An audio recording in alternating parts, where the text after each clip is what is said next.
Well, welcome everyone to the Arreoblue Podcast, talking about all things data. We're really lucky today to be joined by Chris Brook-Carter from the Retail Trust, who's spent and actually been a real industry titan within retail for a while. Really good to have you on the show. I know we're going to talk through a load of topics. It's just been a busy period for retail. There's been a lot of changes in retail. I guess before we go into that, do you want to introduce yourself a little bit? Yeah, great. No, thank you. It's a pleasure to be here. Thank you for giving me the chance to come and talk. So I'm Chris. I'm the Chief Executive of the Retail Trust. We are the oldest industry-funded charity in the country. We were 193 years old just last week. Which I guess means that for 2 centuries, the retail industry has benefited from having somewhere the 3 million people that work in it have got a place to go, somewhere that they can turn to in their time of need, whether it's support around emotional, physical or financial difficulties. I've been with the organisation about 5 years now, and then prior to that, I was actually Editor-in-Chief of Retail Week, and my background is actually as a journalist, and I've been covering and reporting on the retail industry for over 25 years now. So I guess, I've been in and around this amazing sector pretty much all my career. Brilliant. And it is, so I've been lucky enough to work in retail, seeing the pace of change that retail goes through, and lucky enough as well to work with the Retail Trust now for actually a few years. Yes. Some of the amazing work that you do in supporting people. And I think probably the first thing is probably to talk a little bit about the state of retail, because now more than ever, some of the work you're doing is so critical within the industry as it goes through some of the changes that it's facing into. Yeah, I mean, the retail sector has been an industry, I think, that's been in constant change, since time began, really, I suppose. It's always an industry that's evolved and adapted to both changing needs of its customers, but also the sort of social environment that it operates in as well. But I think it's a pretty well-worn cliche to say that pace of change has never been, is unprecedented. But the truth is, it is. Both the things that we're seeing changing around how shoppers want to interact with brands, to the advances in AI, which I saw, someone describe it as the single largest leap forward in human innovation ever, which, given what we've seen in the last 20 years around technologies, is just extraordinary. And then, there are huge economic pressures that we've seen placed on the sector over the last 6 months with the changes in the budget and the announcement of the changes in national insurance, which is making it even harder for the sector to adapt, because it just doesn't have the bandwidth now that those cost pressures are coming in that it might have done had they had the budget been a little bit more business friendly than it is. Brilliant. And I guess with that, potentially even more demand on some of the services that you provide. And how do you see technology sort of helping you be able to scale some of the good work that you do? So I think, look, we've been really lucky that we've had some amazing partners like yourselves, Microsoft, BGSS, helping us on a journey over the last few years. We recognised about 3 or 4 years ago, let me start, our services, we work with about 210 different retail brands, and our services, wellbeing services and health services, cover somewhere around 600 to 700,000 colleagues. So it's a vast number of individuals within the retail industry. We actually had a conversation with a retailer, one of the big grocers, about 4 years ago. That was, I suppose, a really defining moment, both in the direction of travel of our organisation, but also my view of the power of technology and quite a traditional market, the sort of employee assistance market, the market where you're providing health and wellbeing services into an industry. And we'd gone in to talk to that retailer about joining the trust. Now, there are a number of advantages of working with the trust as a wellbeing provider, but the 2 big ones, I think, for the industry are, A, we're an expert both in health but also in retail, which means that we get, we understand the people that we're trying to help, the rhythm of their work-life balance, the rhythm of their year. So we tend to get higher engagement rates. And secondly, as a colleague of the retail sector, we're really easy to understand, because it's kind of a one-stop shop for all the different things that a business might provide in terms of health cover for its workforce. So, and we were really successful in convincing the HR department of this very large grocer that we would be a great partner for them for those 2 reasons. But they sort of turned around and said, look, we're really sorry, but we simply cannot make a decision about working with you, because right at the moment our board are challenging us on three things, and this is just the other side of COVID. So like every other retailer, they'd thrown the kitchen sink at wellbeing coming out of the pandemic. And they said, look, we're not allowed to make any changes to our health provision or our wellbeing provision until we can answer three questions. Now, the first was like, who is using what within our organization? Because actually, at the time, the provision of those sorts of services into a business quite opaque. You couldn't really tell who was engaging with what. What do our colleagues really value? What's adding to their lives and making them happier and healthier? And then is there any sort of return on investment for the business? And of course, as we've gone into the budget, actually that third one has become more and more important as companies have looked at people costs. So Poppy, who's our chief product officer, and I went away and slightly disappointed, slightly deflated that the last hurdle we'd been turned away, and sat and we're having a coffee. I'm kind of like, I think we can answer those questions. 600,000 people that we cover, and we are sitting on so much data across the retail industry that should be able to tell us those things, that surely we could answer them. So we went away, and I think the first meeting, I think that's exactly where we first met you, was that we came over to Microsoft and said, look, we've been posed this challenge by this grocer. We've got all of this data, and we don't really know how to translate it from this amorphous mass of information into specifically answering those challenges.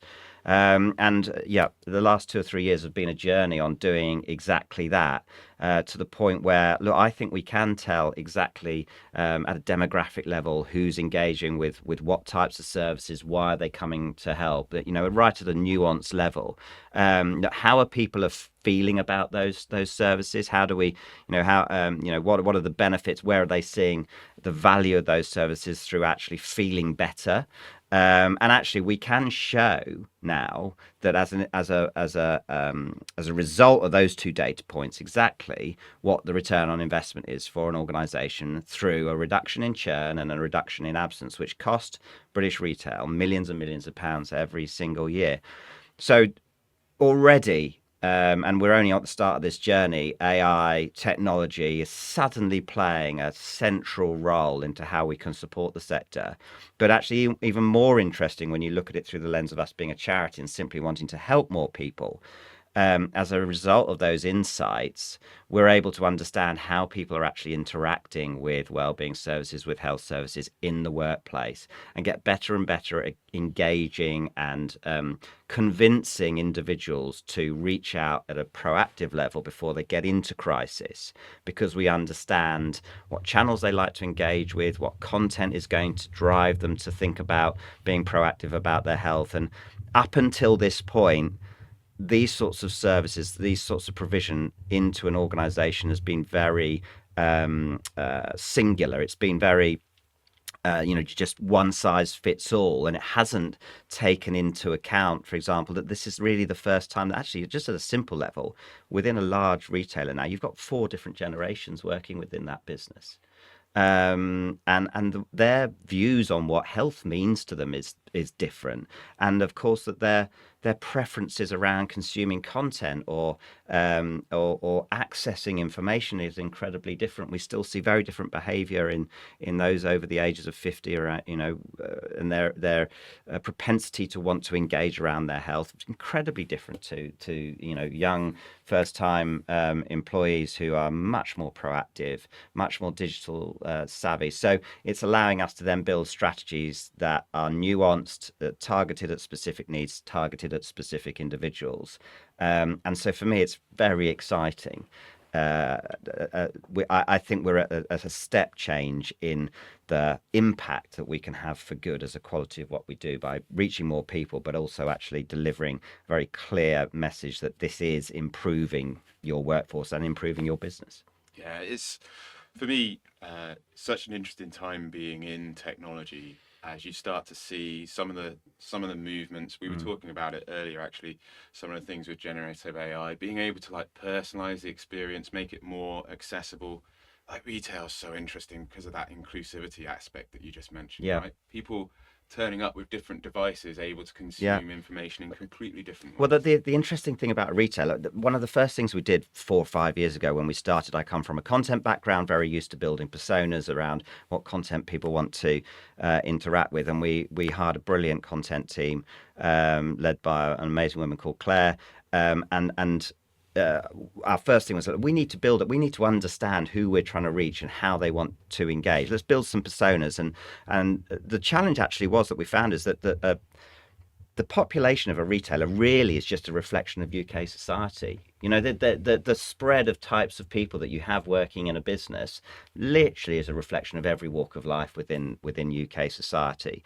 And so I think, you know, retailers are uniquely challenged of how do you communicate with that level of complexity in your workforce, where you've got everyone from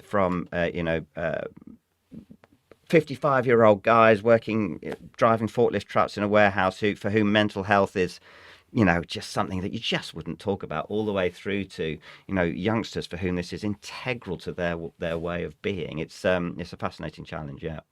Brilliant.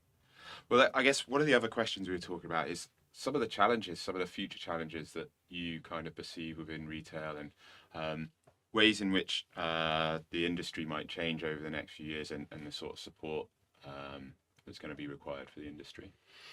So I think this year is going to be particularly interesting, and that there's no doubt that the changes to national insurance are driving a huge focus back on margins, away from revenue growth, profitability within organisations, and there's going to be a microscope sort of level of investigation into every cost within a business. As you know, previously, organizations that were tough, absolutely, retail's been operating on small margins for ages, but just about sustainable. Sort of these cost changes are going to push some of those into, at the face of it, organizations that maybe aren't sustainable anymore. So as I say, the sector's brilliant at innovating and getting over these challenges, but I think this next 12 months, those levels of creativity around how you rebuild your business model are going to be pushed to the absolute maximum. So it's going to be fascinating to watch how the sector's leadership does that. And I think that's going to put a whole level of focus on people costs.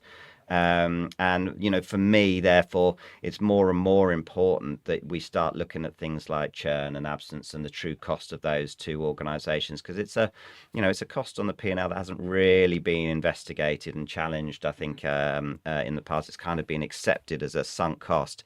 But we believe that actually through investing in happiness, by making sure people are connected to the businesses that they're working in, you'll see you can start to take those down, and actually you can start to attack that cost and hopefully improve margins. So I think that's going to be super interesting. AI, all of these changes, the economy at the moment, we've been through one crisis after another since COVID, whether it's been the war in Ukraine, whether it's been the cost of living crisis, the fuel crisis.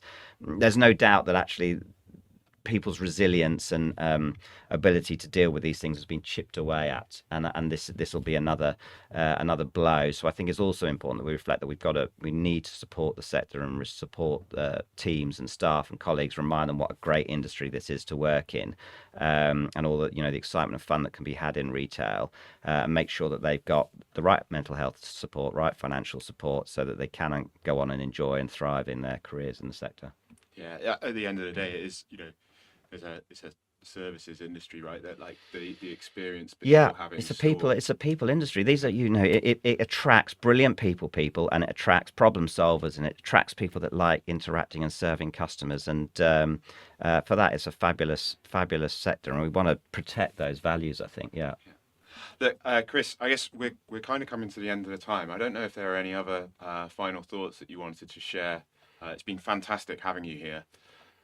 I think that this is a really interesting time for the industry. I know a lot of challenges out there, but I go back to something I heard Simon Wolfson say, and I'm going to end up paraphrasing him, the CEO of Next, saying a couple of weeks ago in his reflection on the changes, the recent changes to the budget, and which is that retail ought to be everybody's first job.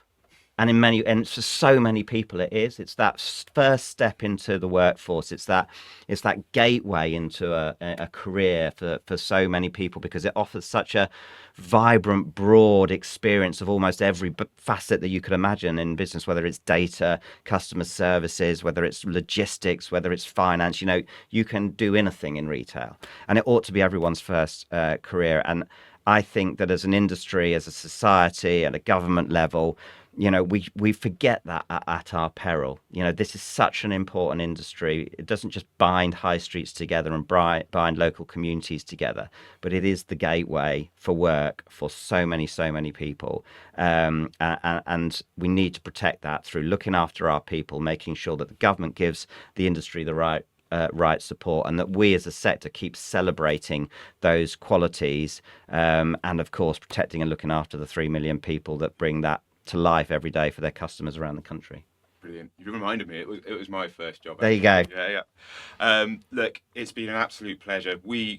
I can tell you right now, from Arreoblue standpoint, we love working with the Retail Trust. It gives us a lot of purpose, and it's really nice to be. And you've made such a significant difference over the last 12 months to us in our thinking. And I think, I'd like to thank you, because you are pushing us to be better and better at what we do, which is amazing. Thank you so much. Great stuff. Cheers. Great to have you on, Chris. All the best. Yes, thank you. Cheers.